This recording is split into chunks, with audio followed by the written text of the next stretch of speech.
orbital celestial orbits that do not work, didn't make any sense, didn't, things like aphelion and perihelion. We won't get into all that. It's technical. That's for another show. But I had a lot of questions that some of my professors had a lot of trouble answering. And so here these questions were being asked by some of these flat earthers, and there you go. Here we are, almost going on a year doing this thing on Iron Realm Media.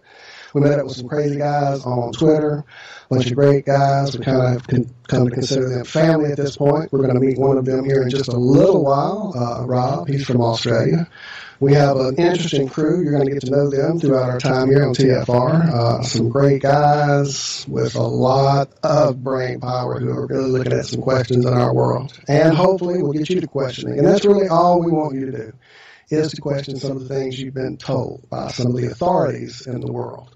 We've decided to question those things, and we've decided that truth should fear no investigation. So we're going to do that. We're going to investigate the truths of our world and find out, are they the truths or are they the lies that just kind of hold this society together? And this isn't our first foray into media, actually. Aside from Walt being on the radio in a previous slave job. As far as flat earthing, this wouldn't be our first time flat earthing on the media. Walter here has been on more than one interview. One with Alexis Kleiman over at Mike.com. Yes. You've done, And there was the Hitchhiker's Guide to Disbelief. That was actually the first Flat Earth interview I did early. It was after Christmas in 2014, going into 2015. And it was basically my first attempt at trying to wrap my head around this in a public forum. Answer some questions, had a lot of the typical, knee-jerk reaction. I mean, that's what they've pretty much bred into us from school. From the first globe, they sat down on the desk and tried to make us believe that people were holding on for dear life there at the bottom and spinning around, and water was curving, and tons were being held by gravity while little butterflies floated around, and smoke and fireworks just drifted away into the sky. Yeah, they've got some great stories, don't they? Lovely, lovely stories. So yeah, my first time hitting the media was right about the time that Neil deGrasse Tyson went on his attack on B.O.B. and did his big now infamous mic drop as his best explanation for gravity.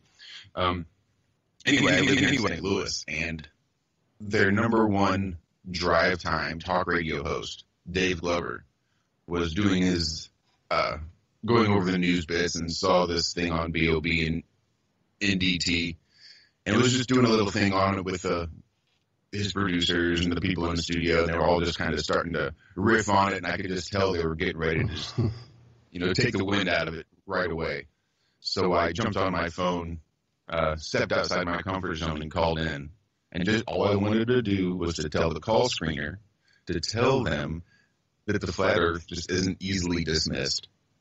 But naturally, he wanted to put me through.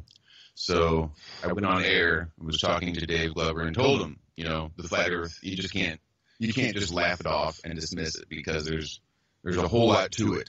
This is a pretty in-depth study. We're not just lunatics here. So, they had me give a little spiel about the flat earth, and I guess they were so impressed they wanted me to come in and give a more in-depth, detailed, exhaustive, comprehensive analysis of the flat earth. So the next week I came in live in studio and got to talk with them. And again, I guess they were impressed enough to bring me back basically every single week for one of their little bits called Paranormal Tuesday.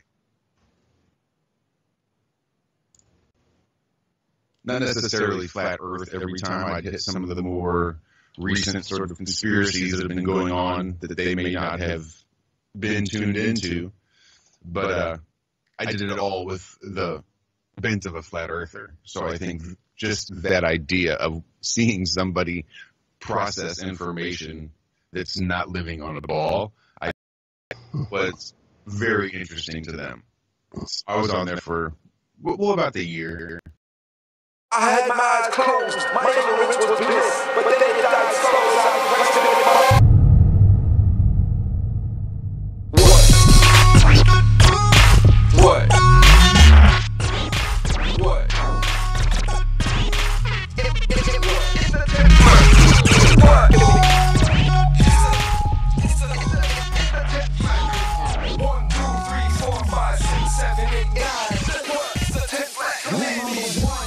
Even if it doesn't make sense, don't you ever question NASA, your authority or government. You would never lie, no, never spy, no, never speak the sky, never take a bribe. Number 2, anytime you see flat earth proof, just regurgitate the bullshit that you learned back in school. Is the curriculum true? It's approved by the experts. Be a good boy, obey everything they tell you. Number 3, this one's got to do with the sea water different, but they call it gravity. What, bro?